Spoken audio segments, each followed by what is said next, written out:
Good evening, good afternoon, good morning, whatever it is. I'm Jonathan Albin. This is Nikos RPG, and this is your Game Master's Guide.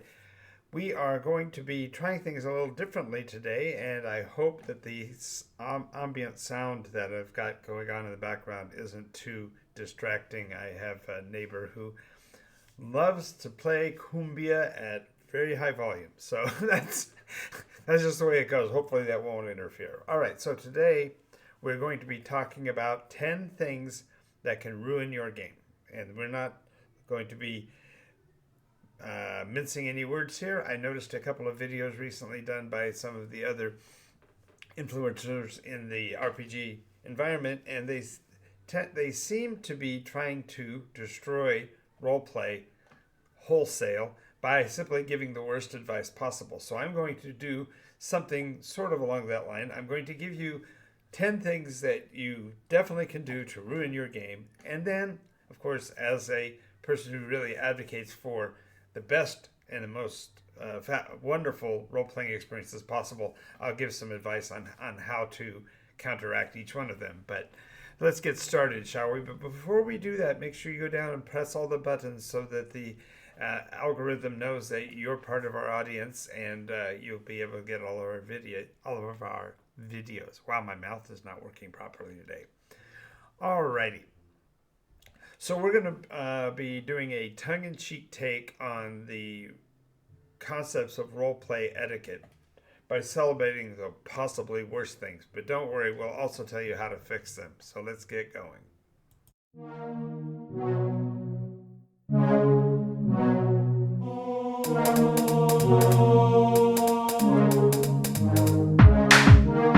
Absorbing damage is the name of the game. From the claws of monsters or the heat from a ball of flame, our strength in numbers is a roll of the dice. Alrighty, so as we're going to get into these 10 ways to ruin your game sessions, let's set the stage here. You have a games group. Maybe you have 4 players, maybe you have 7, maybe you have 2. The idea of getting together to play a game and host an event so that your players will appreciate it. Of course, the game master has some etiquette requirements, such as being prepared and having materials for everyone to use and such. But let's go ahead and start right off here. And I realize I got one screen ahead of myself. So, all right. So, one big thing you can do to ruin your roleplay experience is constantly interrupt the game master. We love it. Okay. Why listen to the game master when you can step in and derail them every time they open their mouth? Make sure you do so loudly and correct every rule, because we want to make sure that everything is done according to the mechanics of the game, and we don't want to have any consistency and experience of enjoyment of the environment. So, for example, you as your game master is describing the colossal troll and how there's going to be this great conflict, remind them that that's not correct. According to the official monster entry produced in both the 3.5 and the 4 and the 5.0 rules, this is the way. This concept of breaking up the game does huge damage to the story continuity and draws away from the very concept of a collaborative experience. If each person speaks in turn, one at a time, and shows due respect to every other player, things go much more smoothly. So, to avoid those situations where your players might interrupt at the beginning or in a rule session, clarify to all players that there are boundaries. That at session 0, you want to make sure that you clarify to them that protocol in the game sessions is that one person speaks at a time, and also to guide them and redirect them when they do happen to overstep, and remind them that we're going to finish out the scene and we can talk about the rules details thereafter. As a matter of fact, if you have a high number of players in your group that are aficionados of the rules, then designate a separate rules chat, perhaps after the game, perhaps in between, or whenever there's a break in the action. Sure, have a moment to talk about the rules, but you do it in such a Q&A format that it gives the interrupter their moment to shine, but it also gives the director the ability to continue the narrative flow of the story.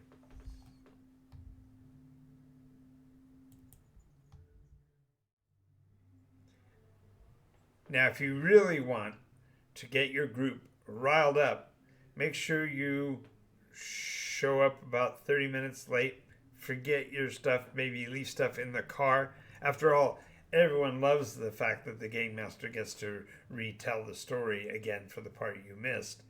Now, this is obviously not good protocol if you make a habit of running late. Of course, your players will eventually figure it out, but the main thing is to realize that this concept of interruption and disrespect by showing up late to the sessions, or even if you are arrive on time but you leave materials in your car and such, these breakups interfere with the amount of time that you can play together and creates a bad experience for everybody. So how you as a game master can help to prevent this from happening: send out pre-game reminders. Especially if you're playing on an irregular basis, 1 or 2 games a month, or maybe even down to 1 session a month. Certainly, what you all want to send out pre-game reminders of the game date, but more importantly, the time, so that everyone is aware, and therefore there won't be any stragglers. Conversely, you could take on the idea of a softer start time. So say we're going to start around 7 p.m. or whatever, so there's some way to create a window of opportunity for your players to not lose face, but also to have a general start time that's accommodating to all your players. Another thing that really kind of helps, and this one I personally don't use, but I've seen it used effectively, and that is the idea of keep a recap on hand, so you don't have to interrupt the entire session to fill players in. What I've done instead is I created on our Discord channel, and if you are a member of our Patreon, you get access to that, so that they can actually read up on the notes of the session in advance of arrival, so that everyone can be up to speed on what's going on in each campaign.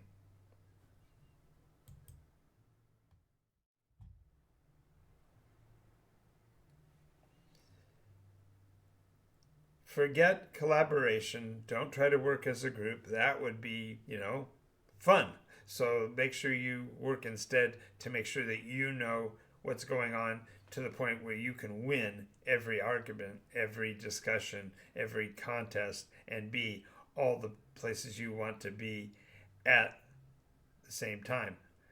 There are plenty of times that a player will jump in the room, grab all the goods, and then run out the door before anybody else gets to even react. They're trying to win. They want to have everything. Well, obviously this is not a conducive tendency to have, because you want to make sure that the players perceive of the game collectively and can enjoy the interactions between themselves as they face their challenges. One of the ways to alleviate this problem and to prevent the players from feeling they can just run roughshod over the story is to create cooperative challenges.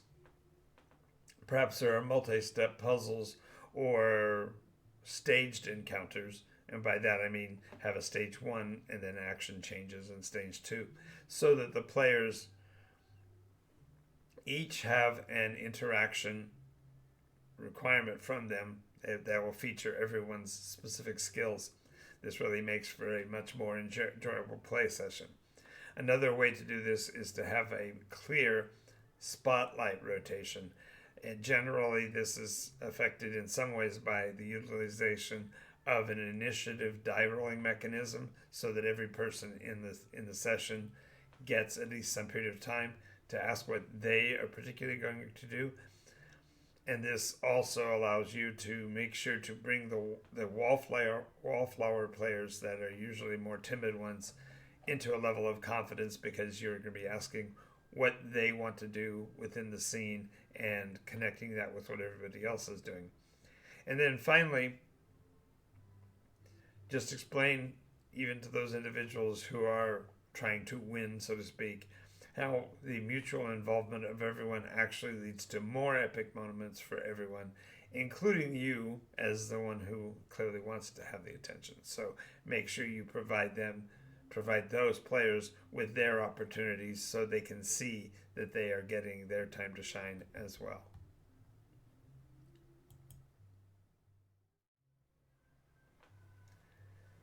How many times has this happened where if you really want to ruin your game, make sure that you stay in character. You have a definite set of agendas that you're going to accomplish, and you're going to ignore all of the players at the table, and you're going to do the things you want to do, even if it's injurious or painful to others. That's definitely what we want. That'll definitely bring the table closer, right? No, obviously not.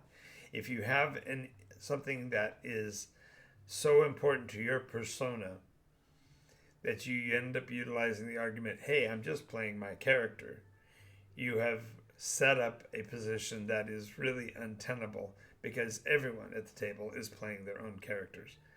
So we need to look at the persona, the character, in perhaps a different light than most roleplay games would recommend. And that is to think of your persona as the you would be if you were there. And therefore to consider what your ramifications might be in a way that internalizes what you want to do, but externalizes a more cohesive play group. This means that we need to make sure we do a few things as a game master. First thing we need to do is clearly define what's off limits. If somebody is wanting to play abrasive or angry or bigoted or biased, we want to definitely play down those things by having a session 0 limit. These are what we do allow, what things that we don't allow. We also need to look at it from the standpoint as a game master that you have to put your foot down quickly in these things. You need immediate intervention when something like this starts to devolve.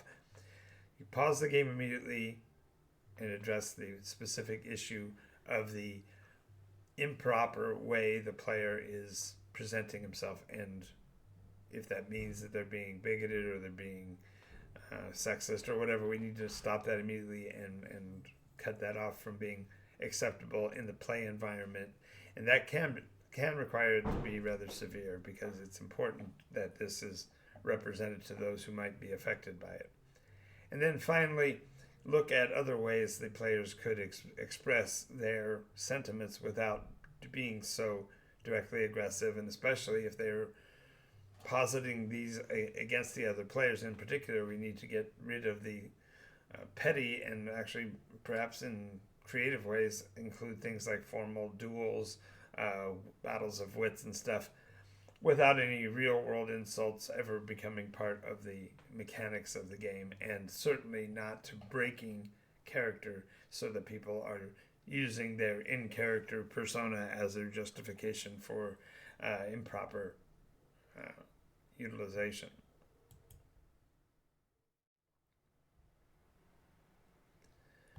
All right, another one, if you really want to ruin a game, simply be distracted, be disconnected, maybe occasionally flip through your phone. I'm sure that won't interfere in anything.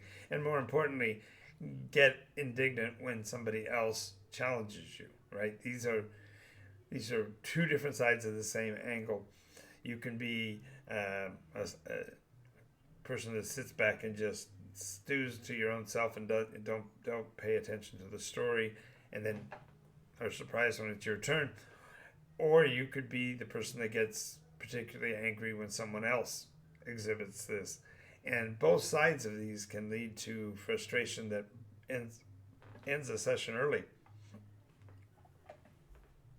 What a game master can do to avoid these, of course, would be to have an actual in-game session check-in. If somebody has been silent for a while, you see a look of brooding on their face, maybe check in with them. Say, is there something you want to talk about, something you want to bring up? Conversely, you may want to look at the standpoint of being the representative to others by sharing the positives of the situation and drawing the player in. Perhaps they misunderstood or didn't hear something. Maybe there's drama going on in their lives that's away from the table. Now, if this gets to a problematic point, I've had situations where players have been really dwelling on their phones and dealing with things that are not part of the game.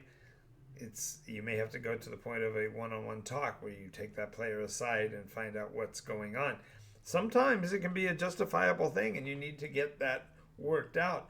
But if you allow this brooding and then this explosion process to build up, it definitely takes away from and develops a discontinuity that makes the game session simply not fun for anybody anymore.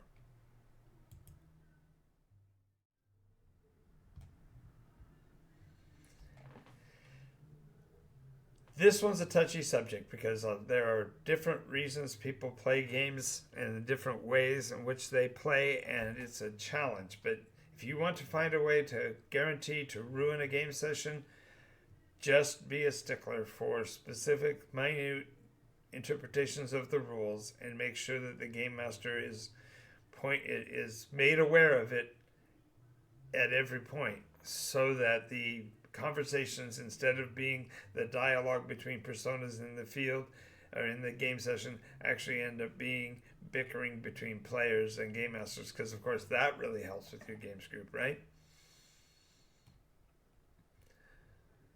No. The point of being a role-playing game master is to be the storyteller and the director of action.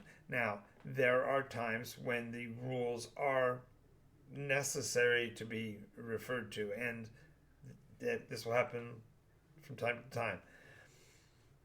In the game sessions that I've run over the last 50 years, there are three ways that I'm able to resolve these fairly quickly. The first one is I make a decision, and yes, it sounds horrible to go my way or the highway, but to simply say, I'm going to adjudicate it this way at this point.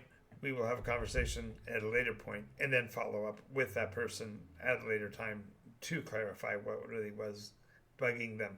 But just simply using the GM's word is law at the instant really can help to gloss over the problem and smooth it over so that you can continue the game and then resolve those rules conflicts later. Second thing is to establish early on in your roleplay experience the concept of a rule of cool clause, if you will. Establish that if something is going to enhance the story or make it seem a lot more exciting or whatever, you don't break the game, you just accept the rule and move on. And then finally, in especially a case of a game where the players are, as a whole, very interested in the rule mechanisms of the game, make sure you dedicate a certain amount of rules time, weekly, monthly, once in a while, whatever. Set a time to invite the rules enthusiasts in your group to a separate rules clinic outside of the game session to resolve those small disturbances so that they don't end up breaking your game.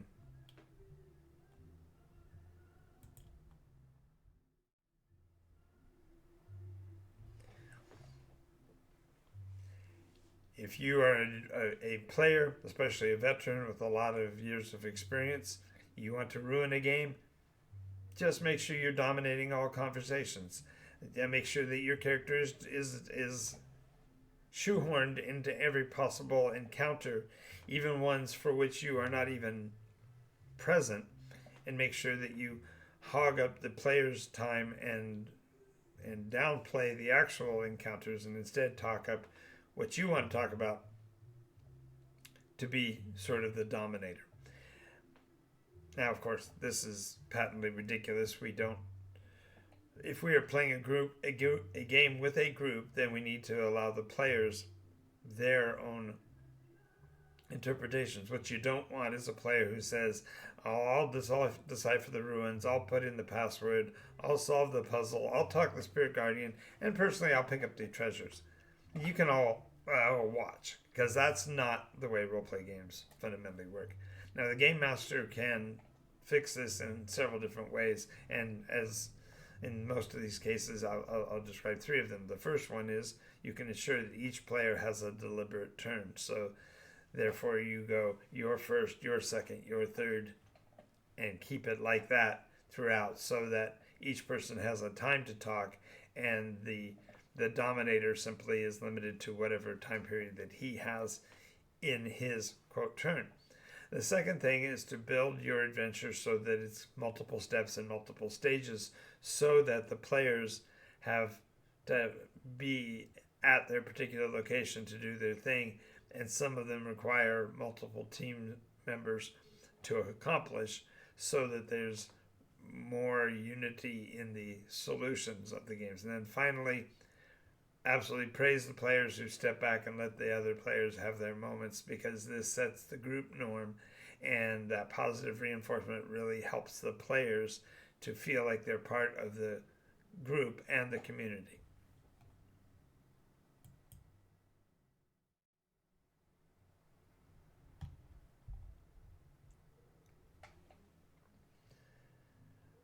The old joke is that men don't ask directions very often, and we don't normally ask for assistance. And when you are in a games group and you are falling behind, or you didn't catch a description, or for whatever other reason you're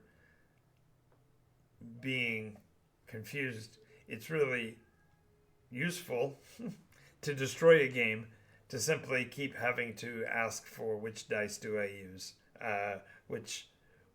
where are we, what are we doing, where am I?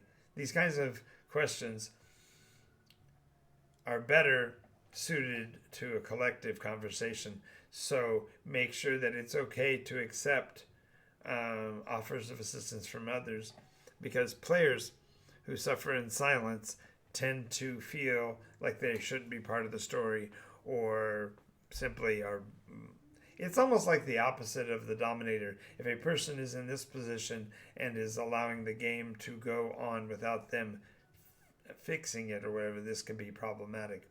So here's some ways that a game master can resolve this. The first one is to periodic check-ins. Even in the normal sequence of the game session, when you do, move from player to player to player, it's fine to stop at any point and turn to a player who's not directly involved and say, "Are you following this? Do you have any questions? Maybe do you have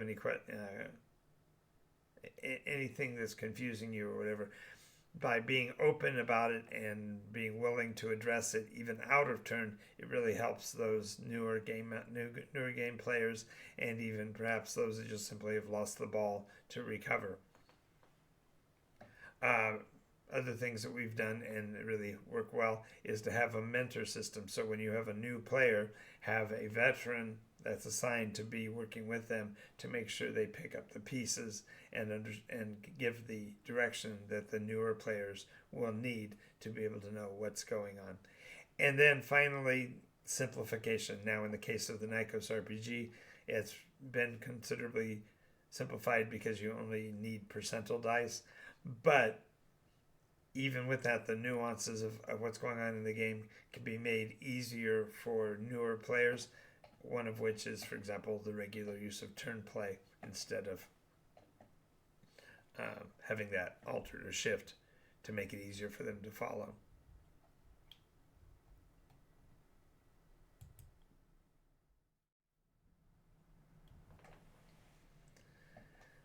Okay, so another great way to ruin a game is make sure that you have the right opinion about everything and make sure that nobody else is ever right. Criticize every action taken by every player. Talk up your sleeve. Bicker with the game master and constantly muddle the scene, because that definitely works to help the players. Well, no, it doesn't.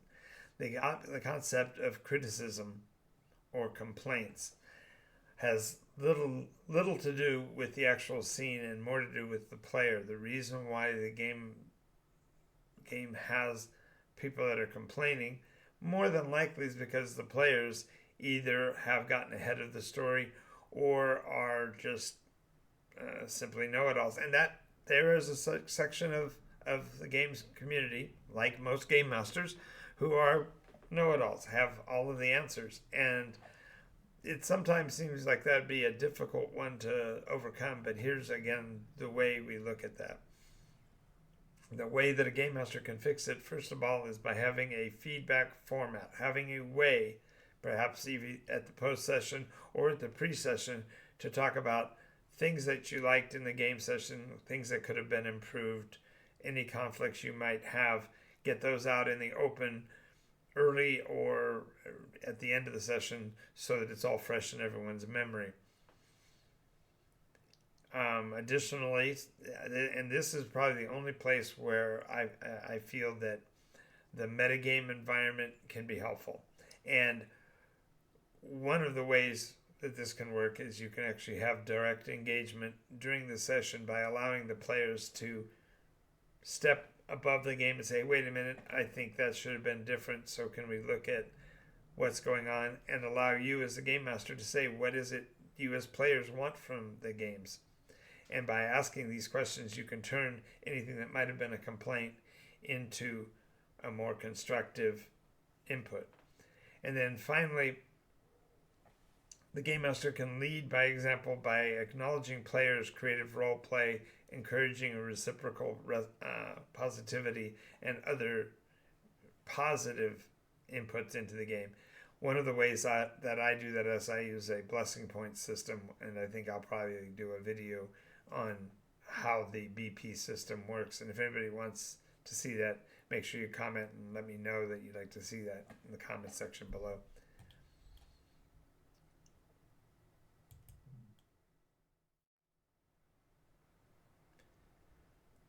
Okay, and so the last of these ways, surefire ways you can ruin your game session: kill the consistency, ghost on your team. So you're not feeling it today, just vanish. Don't bother letting anyone know. It'll be fine. I'm sure the game master won't notice, and that if he does, I'm sure he'll be able to figure it out. I'm sure it's half the fun when the game master only has half his players to run the game. Well, again, obviously not true. The challenge of consistency is threefold. On one area, you want the story to continue, and so therefore there needs to be a rhythmic patterning to it so that the players can get used to the rises and falls and see the value of them. Second one is that there's a respect to other players that becomes obvious when you are there and ready to go at every opportunity. And then finally, you're seeing the character's existence as part of a living, breathing thing, and therefore those require consistent maintenance and care, and you can't do that when you are ghosting the group. Now, the reason why undermining is so bad is that when the sessions do hold and the full complement of players are not there, the game master has to find ways to work around those disparate player levels.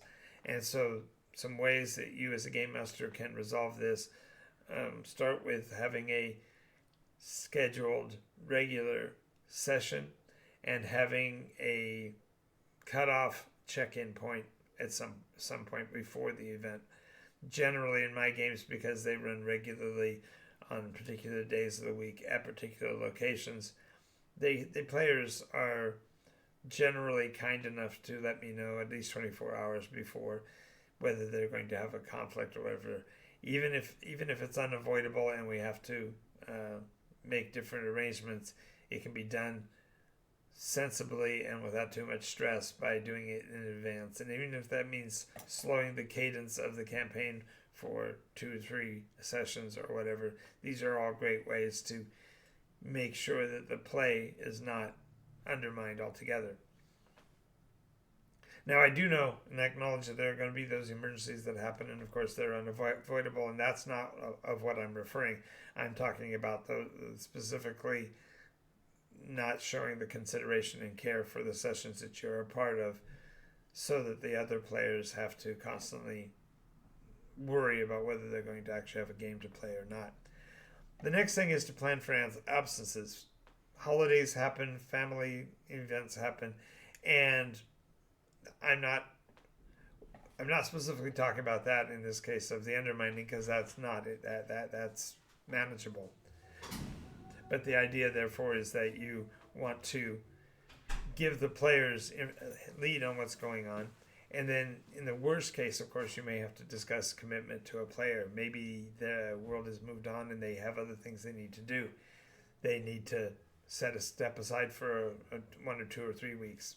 That's manageable. Let that be known. Ultimately, if a player can't continue to be stable, then they may need to be removed from the campaign. Worst case scenario. Well, there you have it. The 10 ways to ruin an RPG session. And we've referred to the worst and the best situations. Of course, you want to have fun with the games. You actually want to be there as a community. So if you want to actually have a fun game, we're going to do the opposite of what these 10 things are. We're going to communicate, respect each other, and stay collaborative. Now, if you've enjoyed this look at TTRPG etiquette, hit the like button and all of that, and subscribe for more games content, and drop a comment in just about what's the best game situation you've ever been in, or perhaps some details on what your worst game session was. And remember, great tables come from great players, and great games experiences come from bad dice rolls. I'm Jonathan Allen, and I'll see you next time.